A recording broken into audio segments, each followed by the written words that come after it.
I know कि मैं थोड़ा लेट हो गया हूँ, लेकिन तुम्हारा भाई आया हुआ है, कुछ काम में बिजी था यार, इसलिए रिव्यू नहीं दे पाया। तो मस्ती 4 और हॉलीवुड की तरफ से एक मूवी आई है जिसका नाम है सिसु द रोड रिवेंज। इसका फर्स्ट पार्ट 2022 में आया था और ये मूवी मैंने हिंदी डब में भी देखा हुआ है। और कैसी है ये दोनों मूवी, आइए एक छोटी सी वीडियो में थोड़ी सी बात करते हैं। तो बीडू मस्ती 4 की बात करने से पहले टाइगर श्रॉफ की एक मूवी आई थी गणपत, जिसका नाम था भाई। उस मूवी को फ्राइडे के दिन ही मैंने फर्स्ट शो देखा था।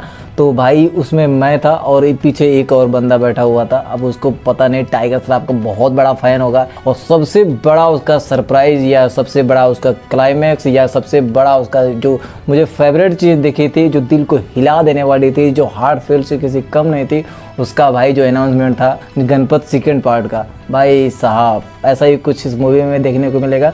तो मस्ती 4 में मेन कॉन्सेप्ट है भाई मूवी में, फर्स्ट पार्ट जो होगा वो लड़कों का होगा और सेकंड पार्ट जो होगा वो लड़कियों का होगा। इससे बेस्ट भाई इतनी वाहियात मूवी ना मैंने या तो गणपत मूवी देखी थी, वो तो भाई एक्शन जॉनरा से लेकर के थी, लेकिन कहानी उसमें एकदम वाहियात थी। इसमें आपको comedy genre, adult comedy genre से मूवी आई हुई है।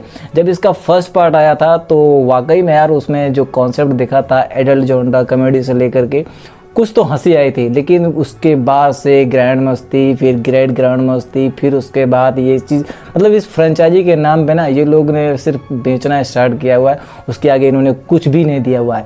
इसमें मेन कॉन्सेप्ट उन्होंने क्या रखा हुआ पता है, एक लव वीजा के नाम पे रखा हुआ है। लव वीजा का कॉन्सेप्ट ये है कि भाई साल भर में जो उनके पति होंगे, एक हफ्ते के लिए भाई वो कुछ भी कर सकते हैं। उनकी बीवी को पता भी चलेगा तो कुछ नहीं बोलेंगे, लाइक दैट, जैसे कि रसियन के साथ जाना या इंजॉय करना या एडल्ट एंजॉय करना या सेक्स करना या किस करना, हग करना, इट इज कुछ भी वो करें, उसमें कुछ भी रोक टोक नहीं है भाई, ये चीज़ है। और इसका प्रॉब्लम कहाँ शुरू होती है कि जहाँ पे ये तीनों लोग होते हैं, इनकी जो बीवियाँ होती है भाई इनको कुछ भी नहीं देती हैं।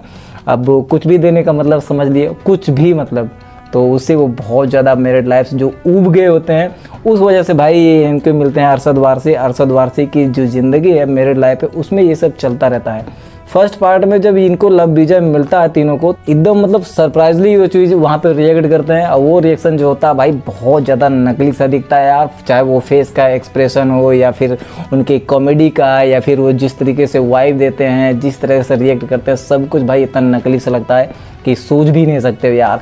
और उन्होंने पूरी कॉमेडी, कहते हैं ना कि कभी कभी होता है कि हम 4 दोस्तों के साथ बैठे हुए हैं, एक दोस्त जो होता है बहुत ज़्यादा ओवर रिएक्ट कर रहा है, अपने आप को बहुत ज़्यादा वाव फील करवाना चाहता है कि मैं ही सबसे इसमें स्पेशल हूँ, और वहाँ पे वो चीफ जैसी एक्टिंग करता है। लेकिन वहाँ पे कहते हैं ना साला चूतिया है क्या बे, शांत नहीं रह सकता है, जब कुछ आता जाता नहीं है तो फिर भी बोल रहा है, वैसे ही कुछ है भाई। ये तीनों के तीनों लगे रहते हैं, एकदम जो गूदा होता है ना वो लगाते हैं, लेकिन कुछ ऑडियंस जो होता है वो रिएक्शन